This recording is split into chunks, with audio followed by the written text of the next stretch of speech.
সান্তোসের হয়ে ম্যাচ শেষে মেজাজ হারালেন নেইমার জুনিয়র। কি হয়েছিল রোমের দর্শকদের সাথে নেইমার জুনিয়রের, চলুন বিষয়টি পরিষ্কার করা যাক। সান্তোসের হয়ে মাঠে নামার আগে অনুশীলনের সময় তাকে ধোয়া দিচ্ছিলেন রেমোর দর্শকরা।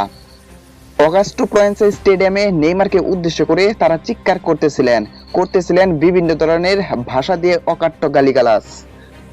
প্রতি উত্তরে কিছু বলেননি নেইমার জুনিয়র, শুধু দুহাত নেড়ে সে সময় কাজটা সারেন, যেন অপেক্ষায় ছিলেন সুযোগটা আসলেই জবাবটা দেবেন। জবাব দেওয়ার সুযোগও পেল।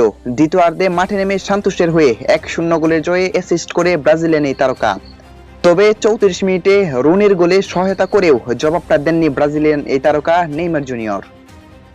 যেন অপেক্ষায় ছিলেন ম্যাচ শেষ হওয়ার। রেফারি শেষ বাজি বাজতেই জবাবটা দিলেন নেইমার জুনিয়র।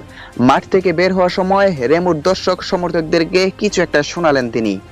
তাতে পুরো গ্যালারি উত্তাপ হয়ে ওঠে। সেই উত্তাপ বেশি ছড়ায় মিক্সড জোনে দর্শক সমর্থকদের সঙ্গে দাঁড়িয়ে কিছু বলার চেষ্টা করেন রেমোর কর্মকর্তারা। সঙ্গে হাতের আঙ্গুলের মাধ্যমে দেখাতে থাকেন তারা। জবাবে নেইমার দু হাত উপরে তুলে নাচতে থাকেন এবং বলতে থাকেন, তোমাদের বিদায় হয়েছে। এতে ক্ষিপ্ত হয়ে ব্যারিকেড সরিয়ে আসার চেষ্টা করতেছিলেন রেমোর অনেকেই। শুধু তাই নয়, নেইমার জুনিয়র যখন ম্যাচ শেষে স্টেডিয়াম থেকে বের হয়ে যান, তখন তার গাড়ি ঘিরে ধরেছিলেন রেমোর অনেক দর্শকেই।